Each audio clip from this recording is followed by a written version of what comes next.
যুক্তরাষ্ট্র কি শেষ পর্যন্ত ইরানের দক্ষিণাঞ্চলীয় দ্বীপপুঞ্জ দখল করে নেবে?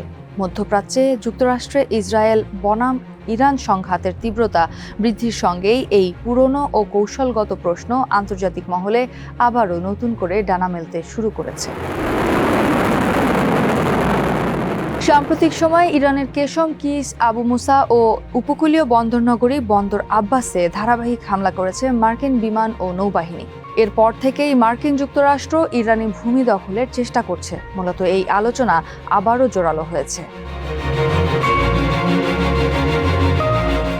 লন্ডনের কিংস কলেজের সিকিউরিটি স্টাডিজ বিভাগের সহযোগী অধ্যাপক আন্দ্রেয়াস ক্রিগ মনে করেন, বিশ্বসেরা সামরিক পরাশক্তি হিসেবে ইরানের দ্বীপগুলো সাময়িকভাবে দখল করার মতো পর্যাপ্ত বিমান, নৌ ও স্থল শক্তি যুক্তরাষ্ট্রের রয়েছে। এমনকি বর্তমানে বিভিন্ন ঘাঁটি মিলিয়ে মধ্যপ্রাচ্যে মোতায়েন রয়েছে প্রায় 50,000 মার্কিন সেনা। তবে যুক্তরাষ্ট্রের জর্জটাউন বিশ্ববিদ্যালয়ের মধ্যপ্রাচ্য রাজনীতি বিভাগের অধ্যাপক নাদের হাশেমির মতামত ভিন্ন। তিনি বলেন, যুক্তরাষ্ট্রের লজিস্টিক ও সামরিক সক্ষমতা নিয়ে কোনো সন্দেহ নেই। তবে আসল প্রশ্ন হলো, ইরানি ভূখণ্ড দখলের মূল্য বা মাশুল কী হবে? আল জাজিরার প্রতিবেদনে বিশ্লেষকরা বলেন, ইরানের কেশম কোনো প্রত্যন্ত বা বিচ্ছিন্ন দ্বীপ নয়। এটি সরাসরি ইরানের মূল ভূখণ্ডের কোল ঘেঁষে অবস্থিত একটি বিশাল দ্বীপ। ফলে এটিকে দীর্ঘমেয়াদে ধরে রাখা মার্কিন বাহিনীর জন্য অত্যন্ত দুরূহ হবে। এছাড়া ইরানের অন্যান্য ছোট দ্বীপগুলো সহজে দখল করা গেলেও সেগুলো অনবরত ইরানের মূল ভূখণ্ডের কামান, ড্রোন ও মিসাইলের আওতায় থাকবে।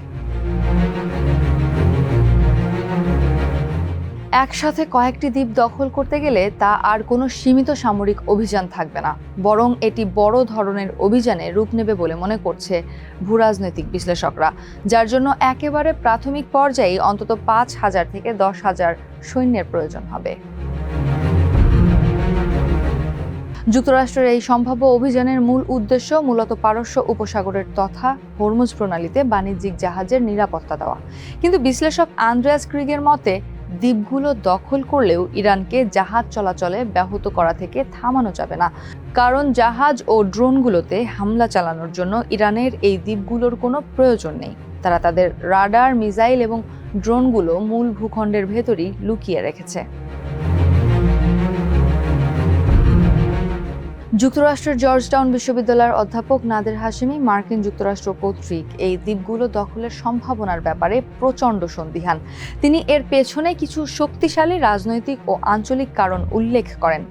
এই অধ্যাপক মনে করেন, অভিযানে মার্কিন সৈন্যদের যে বিপুল প্রাণহানি ঘটবে তা আমেরিকার অভ্যন্তরে, বিশেষ করে ডোনাল্ড ট্রাম্পের সমর্থকদের মধ্যেই তীব্র অসন্তোষ তৈরি করবে।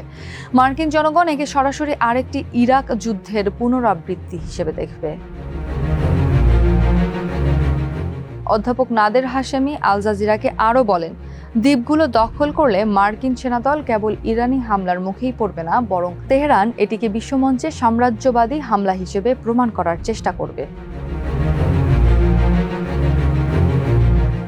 ভূরাজনৈতিক বিশ্লেষকরা বলছেন, তত্ত্বগতভাবে এই সামরিক পদক্ষেপের উদ্দেশ্য নৌ বাণিজ্য সচল রাখা হলেও বাস্তবে এর ফলাফল হবে উল্টো। মার্কিন বাহিনী দ্বীপপুঞ্জ দখল করলেই তেহরান একে বড় উস্কানি হিসেবে ধরে নেবে এবং পুরো প্রণালীতে মাইন স্থাপন, মার্কিন ঘাঁটি ও উপসাগরীয় জ্বালানি অবকাঠামোতে সরাসরি হামলা শুরু করবে।